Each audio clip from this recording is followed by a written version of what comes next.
What's up, you guys? It's Jonno!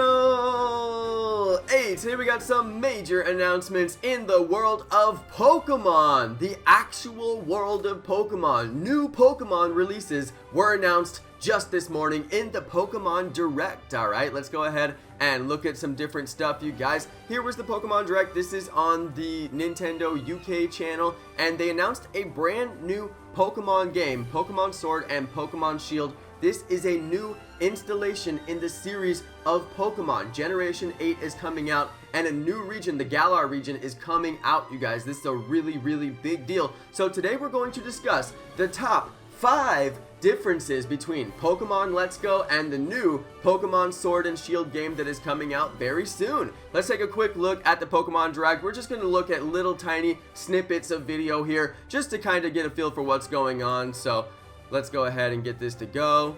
Today, we are pleased to announce all new entries in the main series of Pokemon RPGs for Nintendo Switch, Pokemon Sword and Pokemon Shield. Yeah! So that's pretty exciting. I mean, this is official. They are announcing brand new entries in the main series of Pokemon. Alright, so new main series games is very exciting. So what's the difference between a main series game and a game like Pokemon Let's Go, for example? Some of you guys who watch my channel have only ever played Pokemon Go and now Pokemon Let's Go. So those are your first experience with Pokemon games. Everybody can benefit from this video, but I think that this video will especially benefit the people who have never played a main series game and are wondering, what are these games going to be like, and do I even want to play them? So let's go ahead and get into those top 5 differences between these games, Pokemon Sword and Pokemon Shield, and Pokemon Let's Go. Alright, let's go ahead and look at it, you guys. There's going to be some big, major differences, and you can tell just by looking at the new trailer. Alright, this is the official Pokemon YouTube channel. They have a lot of views on this video. It just came out this morning. A lot of people are posting comments, alright, myself included.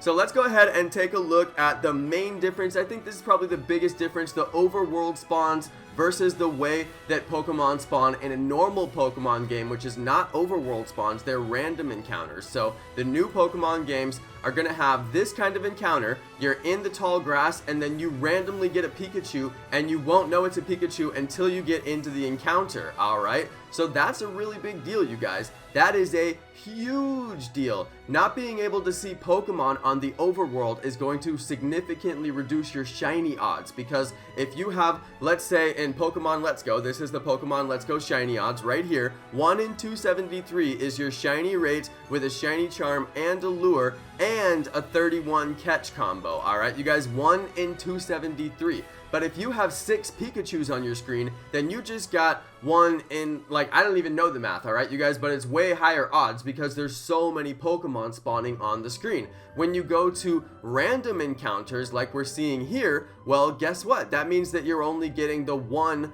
chance to encounter the shiny, and you don't even know if it will be the Pokemon that you were looking for because it's a random encounter when you get in there. So that's very interesting, you guys. Another major difference that you're going to notice during this clip right here, look, you're fighting the wild Pikachu. You come into a random encounter with a wild Pikachu, and the first thing that you do is bring out your Pokemon and fight that wild Pikachu. That's a major difference, you guys.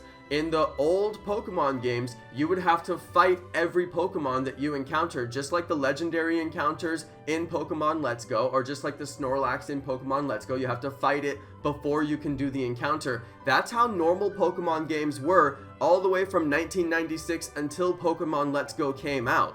And until Pokemon Go came out, actually. Pokemon Go, people were very surprised that you don't have to fight the Pokemon. The whole reason that you get a starter Pokemon is because you need to fight the first Pokemon that you encounter, so you can knock it down to a small amount of health and get it weak, and then throw a Pokeball at it to capture it. So the entire catch mechanic was changed in Pokemon Go, changed in Pokemon Let's Go, but now coming back to the main series games, which Pokemon Go is not a main series game and Pokemon Let's Go is not a main series game, they are bringing back that catch mechanic where you have to battle first and then catch the Pokemon. Very interesting, you guys. Very, very interesting. So that's a huge difference. Let's go ahead and cover some more differences. All right, next difference is going to be the graphics. You guys can see the graphics, definitely. Let's have a look at these graphics. All right.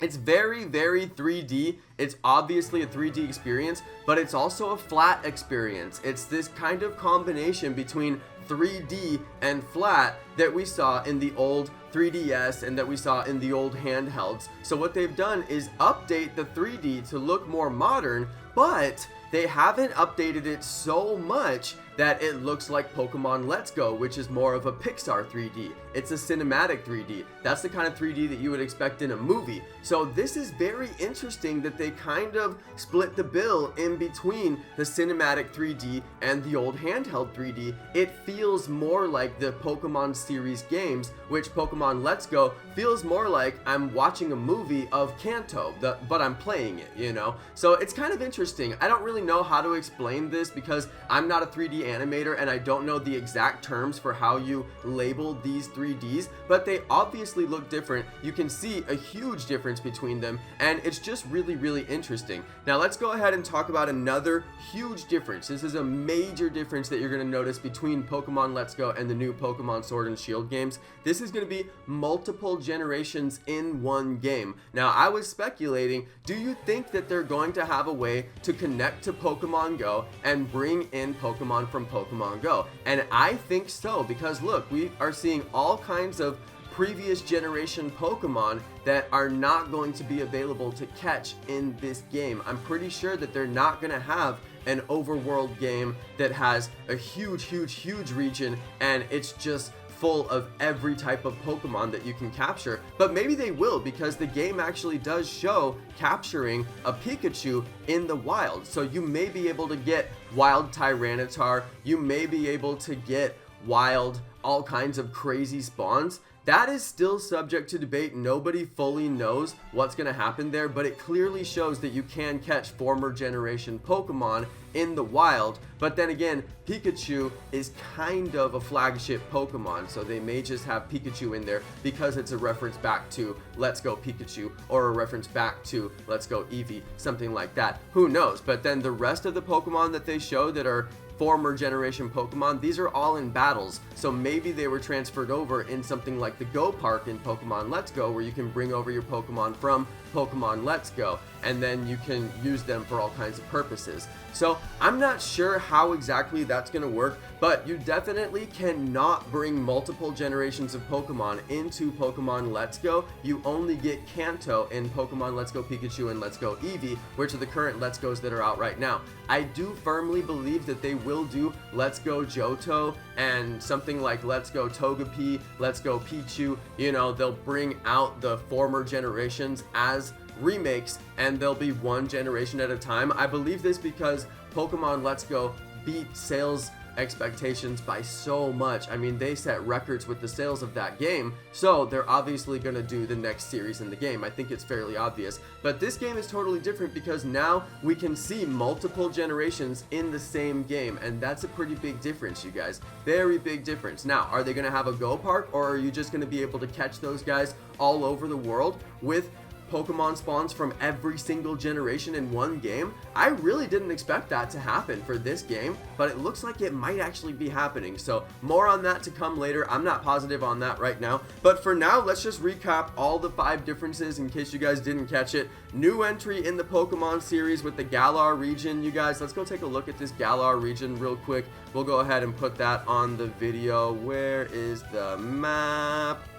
Oh, here we go, Galar region. So this is the new region. It is a very large region, as you can see. So we could expect to see every generation of Pokemon spawning wild in different areas. That's possible, but I definitely don't know for sure, you guys. The second biggest difference is the overworld spawns versus the random encounters, and this will definitely affect the shiny rates. Alright, so you're going to be doing random encounters in tall grass, one at a time, versus in Pokemon Let's Go, you could get dozens of encounters on the screen at a time. Okay, you could get about 10 encounters on the screen at the same time, but that's a lot of encounters on the screen, and you get to pick which one you want to go encounter, versus in this game, you're just going to get a random encounter and you're not going to know what it is until you see it. Third major difference, you can fight wild Pokemon instead of just the catch encounter. That's a huge difference, you guys. In Pokemon Let's Go, you encounter the Pokemon, you immediately start throwing Pokeballs and decide if you catch it. In a real Pokemon game, in normal Pokemon, you have to battle that Pokemon, make it weak or make it sleep, or something that you can do to make it easier to catch it, and then you have to make sure you don't defeat the Pokemon, because if you defeat it, like if you accidentally defeat your shiny, you don't get to catch it anymore. It's defeated, it's gone. So you got to make sure that you just take it down a little bit of health without one-shot KOing it. So that's a really big deal, huge difference. Fourth major difference is the graphics. We've got this cinematic 3D in Pokemon Let's Go, and this game is gonna have this kind of, you know, mix between cinematic 3D and the flat 3D, kind of interesting. So that's very, very big difference. And then of course, multiple generations in one game is a huge difference. Pokemon Let's Go is a Kanto generation game, and you can only put Kanto Pokemon in that game. And the new game is going to have multiple generations. It looks like you can get any Pokemon in that game that you want, so that is very exciting. Alright, you guys, that is going to be the end for this brief video. I hope that you enjoyed this content. Please let me know your thoughts and comments and opinions down below. I would love to hear what you guys have to say about this. It's brand new breaking news, so I had to get it on the channel, so let me know what you think. Thanks everybody for watching. Thank you to my amazing subscribers, and peace.